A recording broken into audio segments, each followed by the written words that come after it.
Your grocery bill isn't skyrocketing because of corporate greed or government spending. What if the real reason costs keep rising is thousands of miles away? A patch of the Pacific Ocean has just hit record temperatures, helping devastate cocoa and coffee harvests around the world. Farmers are facing financial collapse, and your morning coffee has become a geopolitical casualty. The hidden tax you're paying isn't going to the government, it's being swallowed up by the Pacific Ocean. Chapter 1. The $12 Chocolate Bar. The last El Niño in 2023 and 24 caused unprecedented havoc in global agriculture, including major disruptions to the supply of cocoa, coffee beans, and even water. Cocoa futures surged to over 150% between June 2023 and late 2024, peaking at almost $12,200 per imperial ton. That's like the price of silver increasing fivefold in a single year. That El Niño was considered strong. It was one of the main factors in 2024 being the hottest year on record. And that was literally the warm-up. This time, the National Oceanic and Atmospheric Administration, or NOAA, is anticipating a Super El Niño, the strongest one in 150 years. To make matters worse, it's expected to be in the summer of 2026 and then last through to February 2027. The 2023-24 El Niño caused widespread droughts, floods, and wildfires. It severely impacted agriculture, leading to export bans and shortages of critical crops like rice. It caused shipping delays and power shortages due to low water levels. The combination of these factors caused food prices to soar globally. That was a strong El Niño. Now imagine the havoc a Super El Niño is gonna wreak. It's a phenomenon that's becoming more frequent and more powerful. Some scientists are waving the red flag that we may already be in a state of more or less permanent El Niño. The price of key crops is expected to increase sharply because the effects can last up to 3 years after the event. Cocoa prices have fallen 70% since the record El Niño spike of 2024, but the price of chocolate hasn't, not even close. If it wasn't for the action taken by manufacturers, it probably would be much more expensive than it already is. In an attempt to keep prices under control, confectionery makers have been compelled to introduce shrinkflation, smaller chocolate bars for the same price. The latest casualty is the standard Mars bar, which shrunk from 1.8 ounces to 1.41 ounces in April 2026. Companies like Lindt and Sprungli, Mondelez, and ingredient supplier Barry Callebaut have also resorted to skimpflation. They're substituting cocoa butter with shea butter and palm oil.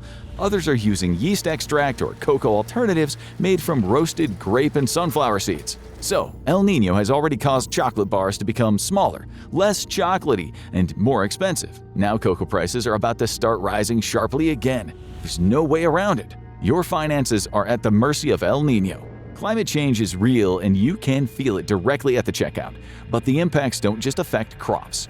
Chapter 2. The Panama Chokepoint. El Niño also caused droughts that led to lower water levels along the vital shipping routes.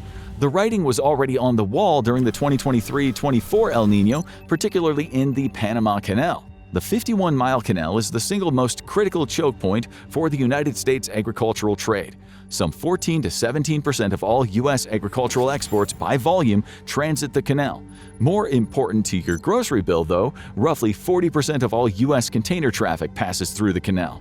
That includes huge quantities of inbound fruits, vegetables, raw ingredients like cocoa, and processed food. Disruptions in the canal cause ripples in the supply chain.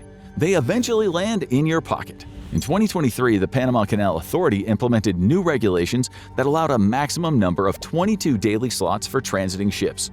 They were anticipating increased traffic, and then El Niño hit. It caused a serious drought in Gatun Lake, a key stretch of the canal system that provides fresh water for its locks. The canal discharges enough water from the lake to fill up 76 Olympic-sized pools with each transiting vessel. Thanks to the drought, water levels dropped, meaning fewer ships were able to pass through.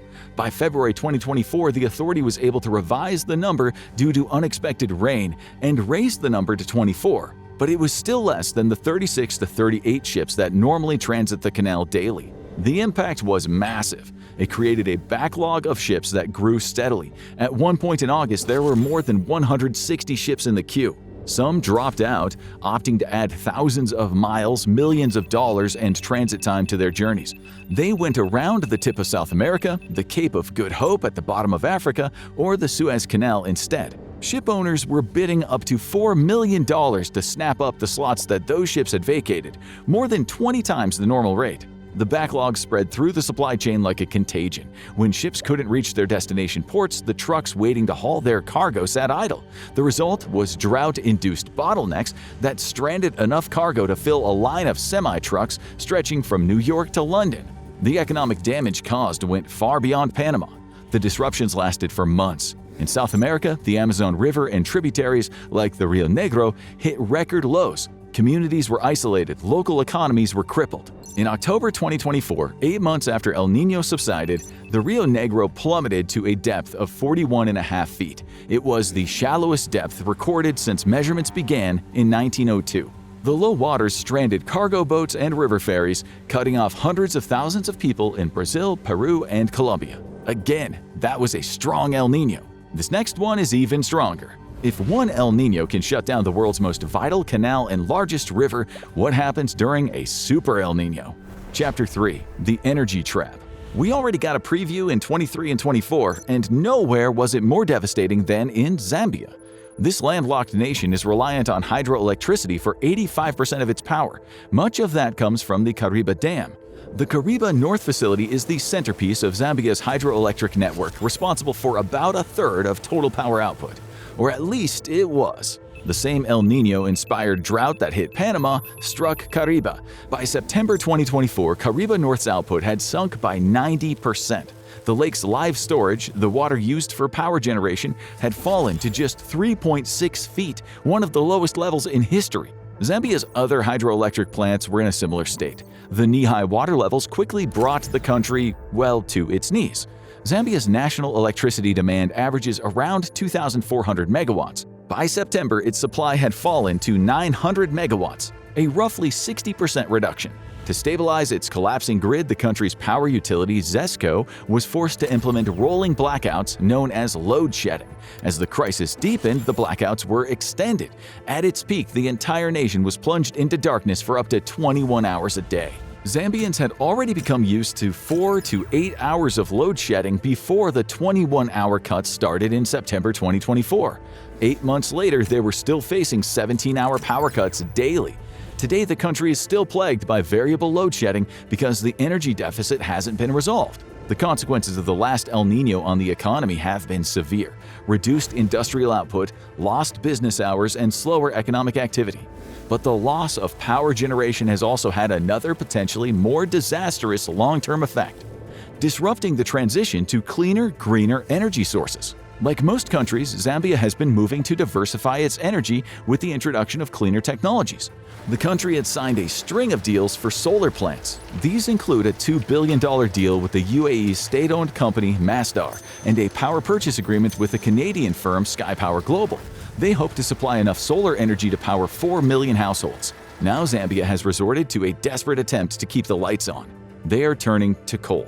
In June 2026, the country's state investment arm ZCCM Investments Holdings announced a partnership with the Chinese-owned Wonderful Group Services Limited. The goal is to develop a major coal-fired thermal power project expected to generate up to 600 megawatts of electricity. The government doesn't have a choice. It needs to keep the mines operating, factories running, and households connected while renewable alternatives continue to develop. It says that coal offers something that solar and hydro can't. It generates electricity around the clock, regardless of rainfall, cloud cover, or seasonal weather conditions. But it's also accelerating a global climate disaster. Short-term survival is being traded for long-term catastrophe. In a cruel twist, the transition to green energy is being sabotaged by the very climate change it's meant to fight, and the damage doesn't stop at power shortages. Chapter 4. The Rice Wars. The lack of water isn't just turning off the lights, it's emptying global food reserves, raising the prospects of widespread famine, and surging prices for scarce staple foods, like rice. In the past decade or so, India has become the world's largest rice exporter, accounting for 40% of global rice exports in 2022 and 23. Any disruption to Indian exports reverberates dramatically around the world. And that's exactly what happened during the 23-24 El Niño. Across Asia, rice is the foundation of people's diets. It provides between 40 to 67% of total calories consumed. Countries from Bangladesh to Nepal depend heavily on imports from India. That's why panic spread in July 2023 when India suddenly banned non-basmati rice exports with immediate effect. More than 40 countries rely on India for over half of their rice imports, and the ban affected roughly 25% of India's total rice exports. It caused instant panic. The ban lasted for around 14 months, with the Indian government lifting it in September 2024. During this time, India's total rice exports fell by 34% compared to the previous year. Non-basmati white rice exports plummeted by 88%. It was the caloric equivalent of removing every grain of rice from the shelves of every Walmart in the US. The effect? Massive rice prices around the world. Countries across Asia and sub-Saharan Africa rushed to find new suppliers, but Thailand, Vietnam, and the other major exporters were being hit by El Niño too. By February 2024, the price of benchmark Thai rice had surged 22%, reaching levels not seen in 15 years. The shock didn't stop there. Rice prices spiked across Asia and Africa, hitting countries like Nepal, the Philippines, and Senegal particularly hard. The disruptions undoubtedly increased food insecurity and poverty in some of the places that could least afford it. Welfare losses in sub-Saharan Africa alone are estimated at around $353 million as a direct consequence of the ban. Since the ban has been lifted, India and other nations have increased supply. It's contributed to a significant drop in prices back to more normal levels, until the next Super El Niño hits. If domestic supplies are threatened, India has proven that it is prepared to pull the plug on exports to stabilize the domestic market. And it's not just rice. All water-intensive crops like sugar, palm oil, and cotton are at risk. Few things disrupt societies faster than basic food becoming scarce and unaffordable, especially in developing countries. Rising migration, geopolitical instability, conflict, and higher grocery bills could become more common. The $12 chocolate bar, water shortages, and rice crises aren't isolated disasters. They are linked by a massive atmospheric system, and that system is breaking down. Chapter 5: The Invisible Engine. When it comes to El Niño, most of the focus has been on the way the phenomenon causes higher sea surface temperatures in the tropical Pacific Ocean. This in turn leads to disrupted rainfall, droughts, flooding, and a myriad of other climatic ills. These problems are all too real, but higher temperatures aren't the most dangerous effects. El Niño is breaking the global rain machine, and the consequences could be unimaginable. The east-west atmospheric circulation above the Pacific Ocean is known as the Walker circulation, and these wind patterns determine how global trade flows. They also play an oversized role in shaping the global climate.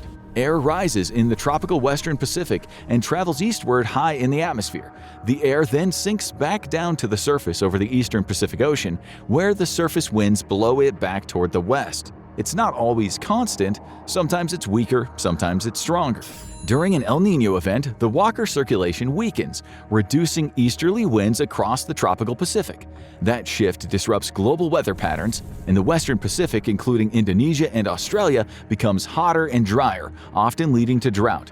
At the same time, the eastern Pacific sees the opposite: heavier rainfall and flooding in places like Peru and Ecuador. The result is extreme imbalance. Some regions get far too much rain, others far too little, and the consequences spread through crop production, disaster risk, and economic instability worldwide. And your grocery bill. During the 23-24 El Niño, peak sea surface temperatures reached around 29 to 30 degrees Celsius, the fifth highest on record, but this time the Walker circulation didn't weaken as much as expected.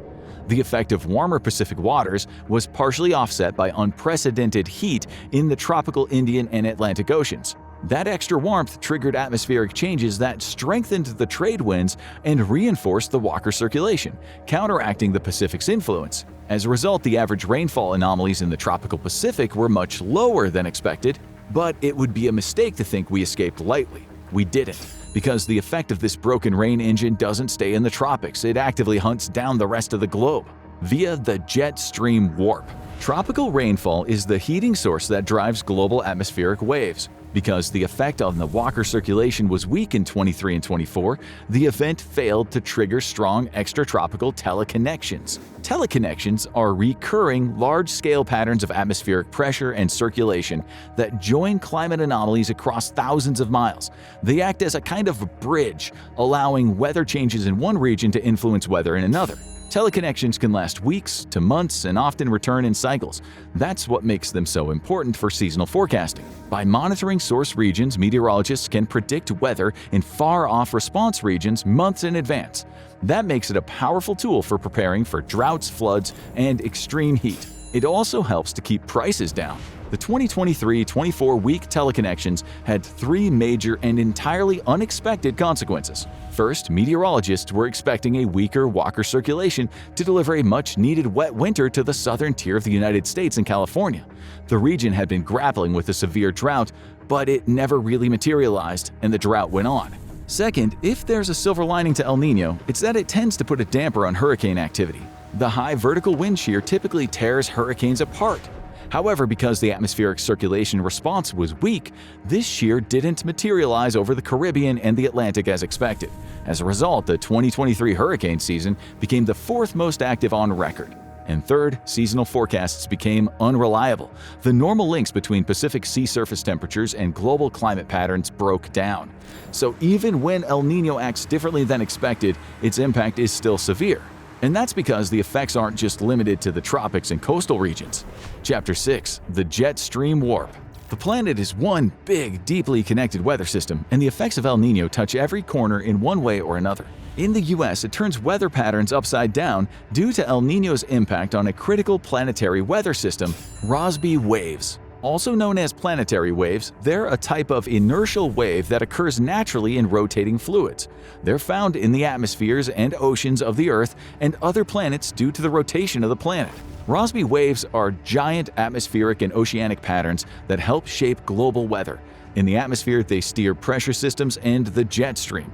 In the ocean, they travel along the boundaries between warm surface water and cooler, deep layers. El Niño disrupts this entire system.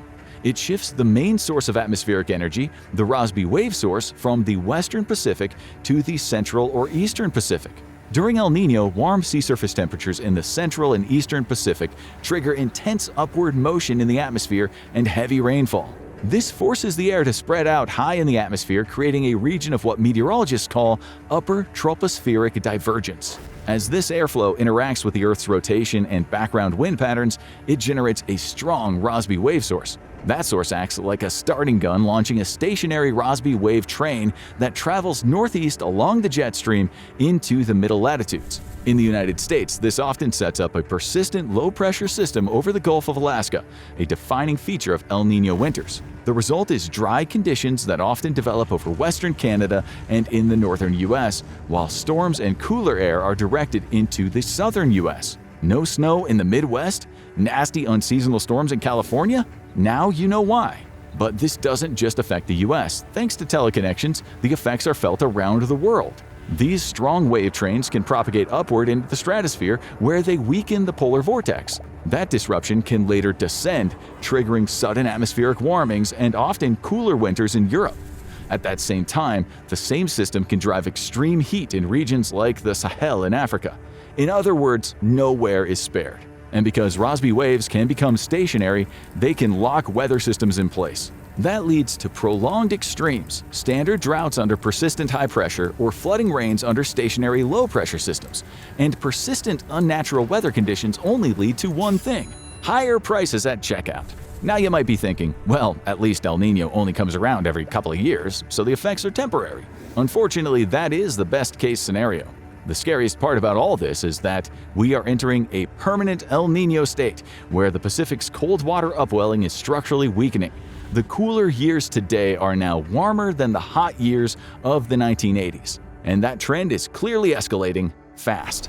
Chapter 7. The Death of the Cycle. For all of the havoc it caused and is still causing, the 23-24 El Niño was milder than predicted.